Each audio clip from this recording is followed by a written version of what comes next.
సభాధ్యక్షులు అన్న సామెలన్న గారు, కుల వివక్షత పోరాట సమితి ఆధ్వర్యంలో జరుగుతున్నటువంటి నాగమణి కుల దురహంకార హత్యకు ఈ యొక్క సమావేశానికి ముఖ్య అతిథిగా విచ్చేసినటువంటి స్కైలాబాబు గారు, ఈ ప్రాంతవాసి అన్న మారన్న గారు పెద్దలు, మరొక అన్న కిష్టన్న గారు, సత్యన్న, మరి రాములన్న, వచ్చిన అతిథులు ముఖ్యులు, తర్వాత ఈ కార్యక్రమాన్ని ఈ సమాజానికి అందించడానికి వచ్చినటువంటి అందరికీ సిఓ గారి పేరు పేరున జయభీములు తెలుపుకుంటున్నాను. కులం చాలా భయంకరమైంది. మనము పులిని చూసి భయపడతాం, తాస్వామిని చూసి భయపడతాం, కానీ అంతకంటే ఎక్కువ భయంకరమైంది కులమే. ఆ కులంతో ఎంత భయంకరంగా ఉంటుందో నేను ప్రత్యక్షంగా 2-3 అనుభవాలు చెప్తాను. ఎందుకంటే 40 ఏళ్ళ కింద నేను 1985 నేను వయోజన విద్యా సూపర్వైజర్గా పనిచేస్తున్నాను. మాల్ సర్కిల్లో నాకు 15 మంది టీచర్లు ఉంటారు. నేను రాత్రిపూట పోయి ఆ స్కూళ్ళని చెక్ చేసి వాళ్ళకి కావాల్సిన సమాచారం ఇవ్వాల్సింది ఉంటుంది. తక్కలపల్లిలో గిట్ట ఇద్దరు, ఒక మహిళా టీచర్ ఉంటుంది, ఒక పురుష టీచర్ ఉంటాడు. అయితే సాయంత్రం పోగానే 6 గంటలకు పోతే మహిళా టీచర్తో కార్యక్రమం మాట్లాడి వాళ్ళ అటెండెన్స్ తీసుకొని 8 గంటలకల్లా మహిళా కార్యక్రమాలు ముగించుకొని మొగల స్కూల్కు లేట్గా పోయినా, కాస్త 9:30-10 గంటలకు అట్లా పోయినాం. కాసేపు లేట్గా కూర్చుంటారు కానీ ఇక వాళ్ళతో మాట్లాడి చేసి అవన్నీ ప్రోగ్రాం ముగించుకొని 11 గంటలకు స్కూల్ బంద్ అయిపోయింది, నైట్ స్కూల్. అయితే అక్కడ స్కూల్ టీచరు కమరోళ్ళ పిల్లగాడు, యాదగిరి. రాత్రి 11-12 అవుతుంది. నేను అంత దూరంకి వెళ్ళి ఇబ్రాహీంపట్నం రాలేను కనుక, సార్ మీరు ఇక్కడే ఉండండి, నైట్ ఉండి పొద్దుగల ఓదురు కానీ అంటే సరే అని నేను అక్కడే వాళ్ళ ఇంటికి వెళ్ళాను. 11-12 అయింది. వాళ్ళ అమ్మను లేపితే ఆమె అన్నం పెట్టింది. అన్నం పెడితే ఆ యాదగిరి నేను ఇద్దరం కలిసి ఇద్దరం కలిసి తింటుంటే వాళ్ళ నాయనమ్మ లోపటింట్లో అటుంది, లేచింది. మా మాటలు విని లేచి వచ్చింది. యాదిగా ఎవర్రా అని వచ్చుకుంది. లైట్ లేదు వాళ్ళ ఇంట్లో, కందిలే ఉన్నది. అంటే వయోజన విద్య కందిలు ఉండే అప్పట్లో. యాదిగా ఎవర్రా, వాడు కొత్త మాట్లాడుతున్నా. మా సారే అని యాదగిరి చెప్పాడు. ఎవడా సారానా? ఇబ్రాహీంపట్నం. ఇక వచ్చింది నా దగ్గరకు వచ్చి, ఏ ఊరు అయ్యా మీది అని అంటే, మాది ఇబ్రాహీంపట్నం. ఇబ్రాహీంపట్నం వల్ల ఏమిటోళ్ళు మీరు అని వెరీ క్లియర్గానే అడుగుతుంది ముసలామె. నిన్న మేము మాదిగొల్లాం. అమ్మ నీ ఇంట్లో పీనిగల్లా ఎంత పని చేసివిరా అని సప్పట్లు కొట్టి ఒకటే లొల్లి పెడుతుంది. ఏమైంది అసలు ఏం జరిగిందని అంటే, మాదిగోని తీసుకొచ్చి మన ఇంట్లో అన్నం తినిపిస్తావారా? నాకు షాక్ అయింది. సగం తిన్నా, ఇంకా సగం తినలేదు. ఆకలి గిట్ట అవుతుంది కానీ తినబుద్ధి అవుతలేదు. తినలే. గట్లుంటుంది అన్నమాట. ఎట్లుంటుంది కులం? వెళ్ళిపోయి నీకు ఉండలే, ఆ బువ్వ తినలే, ఆడ నిలవాలే, గ్లాస్ నీళ్ళు తాగలే.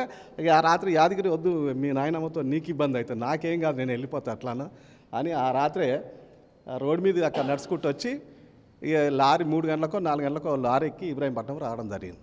అంటే కులము అనేది చాలా భయంకరంగా ఉంటుంది, చాలా భయంకరంగా ఉంటుంది. పులి కంటే, తాస్వామి కంటే అంతకంటే ఎక్కువ భయంకరమైన కులమే.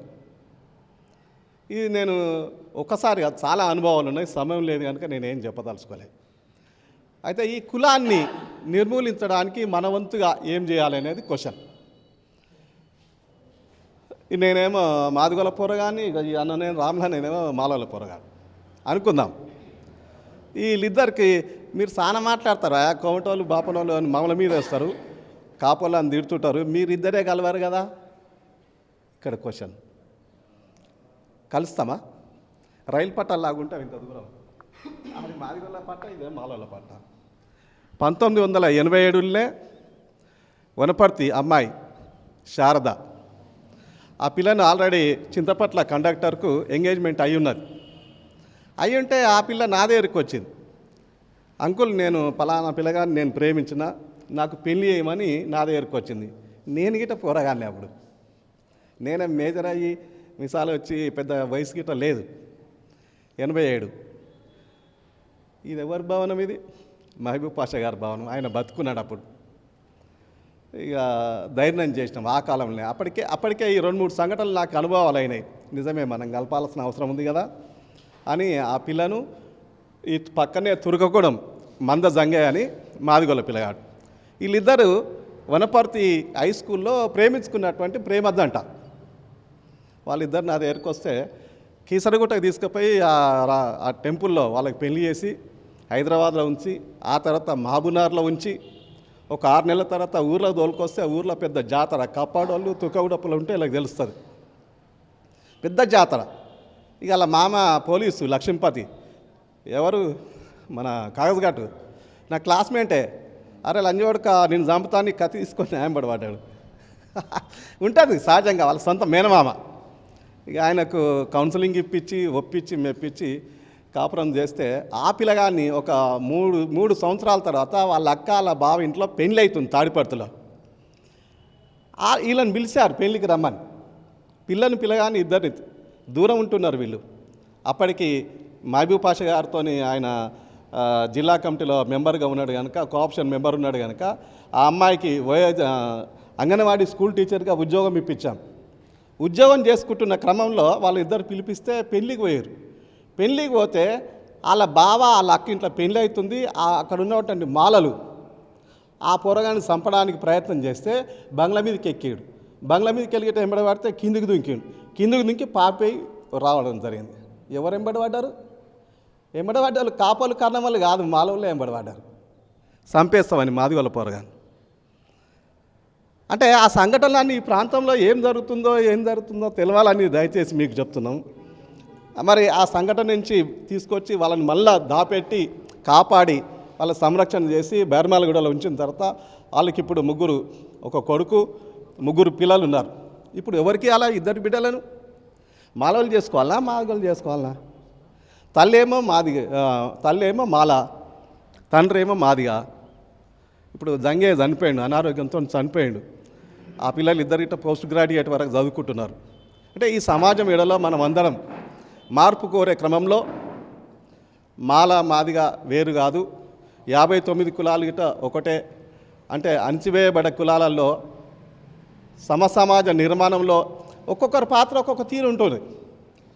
ఇప్పుడు బేగరోళ్ళు బొందదోకపోతే సమాజం చేయనికి రాదు, కాశం చేయనికి రాదు. మాదిగోళ్ళు చెప్పులు కొట్టకపోతే ఆ రోజులలో చెప్పులు ఇప్పుడు ప్లాస్టిక్ అయినాయి. మరి మేము చిన్నగా ఉన్నప్పుడు మా ఇంట్లోనే తోలు తయారయ్యేది. మా ఇంట్లో ఆ తోలు భయంకర తీస్తే కిలోమీటర్ వరకు వాసన వచ్చేది, మా నాయన తీసేది, తొండం కుట్టేది. ఇవన్నీ ఇప్పుడు కనబడతలేవు. ఇప్పుడు తోలు తొండము వాసన మరి ఇవన్నీ కనబడతలేవు. ప్లాస్టిక్ చెప్పులు వచ్చినాయి. అంత ప్లాస్టిక్ మఠం అయి ఉంది కనుక ఈ మాదిగల వృత్తి కానీ బేగరోళ్ళ వృత్తి కానీ ఈ వృత్తులు కనుమరుగవుతున్నటువంటి క్రమంలో సాకల మంగళంలో గిట్ట చాలా భయంకరంగా చూస్తుంటారు. సాకలాయన అవసరం ఆ రోజులలో ఉండే, ఈ రోజు గిట్ట ఉంది. మంగళాయన అవసరం ఆ రోజు ఉంది, ఈ రోజు ఉంది. కుమ్మరోళ్ళ అవసరం గిట్ట ఉన్నది. మరి అందరూ ఉంటేనే ఈ సమాజం మనుగడ ఎంతది. ఈ పంటలు పండాలంటే, మరి వ్యవసాయం చేయాలంటే ఈ అందరి పాత్ర క్రియాశీలకంగా ఉండాల్సిన అవసరం ఉంది కదా. అది లేకుంటే మీకు భూమి ఎట్లా వస్తుంది? మొన్న అంటుండు, అసలు వ్యాపారం తుర్కుల దగ్గర ఏం కొనొద్దని ఒక ఆయన బాపనాయని చెప్తుండు, మతమే గొప్పదాన్ని. అరే మూర్ఖుడా, నువ్వు మరి మీ బాపనల్లే పంటలు పండించుకోండి, బాపనల్లే దున్నండి, బాపనల్లే ఎరువులు తయారు చేయండి. మీరెంత, మీ లెక్క ఎంత, మీ పత్రం ఎంత? గట్టిగా ఈ సమాజం అని ఊస్తే ఎగిరిపోయే అంత సంఖ్య లేరు మీరు సమాజం ఏడలా ఏముంది మీకు ఆలోచన? కలిసిపోవడానికి సిద్ధపడి ఉండండి. 5 ఏళ్ళు ఒక్కతుంటే భూ ఎట్లా తింటావురా పనికిరానోడా? కనుక దయచేసి ఈ సమాజం మీడలో మార్పు రావాల్సిన అవసరం అయితే ఎంత ఉందంటే చాలా దూరంగా ఉన్నాం మనం. మతంలో చాలా భయంకరమైనటువంటి వాస్తవాలు కనబడతాయి.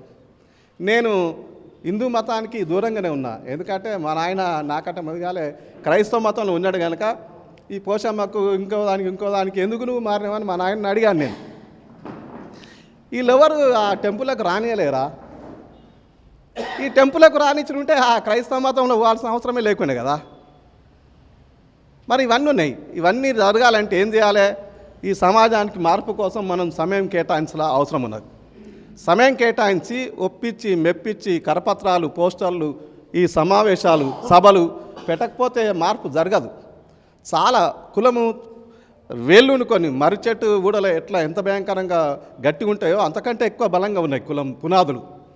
ఈ పునాదులను కూల్చాలంటే విద్యావంతులైనటువంటి మనము, సమాజం ఎడల ప్రేమ కలిగిన మనము, అది స్త్రీలైనా పురుషులైనా, ప్రధానంగా స్త్రీల ఎడలో మార్పు ఇంకా ఎక్కువ రావాల్సిన అవసరం ఉన్నది. నిన్నటికి మొన్నటికి మా ఇద్దరి మధ్యలో భార్యాభర్తల మధ్య ఇట్లా ఘర్షణ అయింది. మా పాప ఒక మాలోల పిల్లగాన్ని ప్రేమించింది. ప్రేమిస్తే నేను పెళ్లి చేద్దామంటే మా మేడం ఒప్పుకోదు. రామ్లానా మరి పిల్లగాడి గిట్టే బీటెక్ చేసిండు, వాళ్ళ కుటుంబ స్థితిమంతులు, పర్వాలేదు అమ్మాయి ఇష్టపడితే చేద్దామని అంటే మా ఇద్దరి మధ్యలో మేము సమరం చేసుకోవడానికి 2 రోజులు పట్టాల్సి వచ్చింది. ఆమె చదువుకున్న ఆమెనే, సమాజంలో మరి పనిచేస్తుంది ఆమె టీచర్గా. మరి ఆమెకే టీచర్కే ఈ సమాజం మీద సరైన అవగాహన లేకపోతే ఎట్లా సాధ్యమవుతుంది? ఈ కులం అనే ఏ సబ్జెక్ట్ అవుతున్నదో దాన్ని బద్దలు కొట్టాలంటే ఇక్కడ ఈ యొక్క అంటే ఇంకా బీసీలు రాలేదు. కాపోళ్ళు మార్పు కోరిరు, కర్ణములు గిట్ట మార్పు కోరిరు, కోమటోళ్ళు గిట్ట కోరిరు, బాపనోళ్ళు గిట్ట వాళ్ళకి తెలిసింది విషయం. ఎందుకంటే తప్పదురా బాయ్, మనము వాళ్ళ గిట్ట ఉండాలి, మనం గిట్ట ఉండాలి, వాళ్ళతో కలిసి జీవించాలని ఏకాగ్రతకు వచ్చిర్రు. కానీ ఈ బీసీలే రాలేదు. బీసీలు రాకపోవడానికి ఇంకొక కారణం గిట్ట నేను అనుకుంటున్నా. అంటే వాళ్ళకు బీసీలలో చదువు గిట్ట తక్కువ ఉంది. ఈ ముదిరాజులు చాలా సంఖ్య ఉంటారు, వాళ్ళల్లో మరి ఇంకా మూర్ఖంగా ఉంటారు. ఈ గొల్లోళ్ళు అట్లే అడిగి బాటలో ఉంటారు కనుక ఈ సమాజంలో వాళ్ళకు ప్రేమ లేదు, ఆదరణ లేదు, ఎదుటోని గౌరవించాలన్న చిన్నోని అననిక లేదు, పెద్దోని తమ్ముడు అననిక లేదు. అది లేకపోవడం వల్ల ఇట్లా కొంత జరుగుతున్నది. కనుక నేను ఈ వేదిక ద్వారా నాగమణి హత్యను తీవ్రంగా ఖండిస్తూ, మరి ఎవరైతే ఆ కుటుంబ సభ్యులైనటువంటి తమ్ముడు పరమేష్ కానీ, అతనికి సహకరించినటువంటి వ్యక్తులు కానీ, ప్రోత్సహించినటువంటి ఆ ఊరోళ్ళు కానీ, వాళ్ళందరినీ మరి చట్టపరంగా శిక్షించాలని కోరుకుంటూ ఈ అవకాశం ఇచ్చిన మీ అందరికీ మరొకసారి జై భీమ్ తెలుపుకుంటూ జై భీమ్ జై భారత్.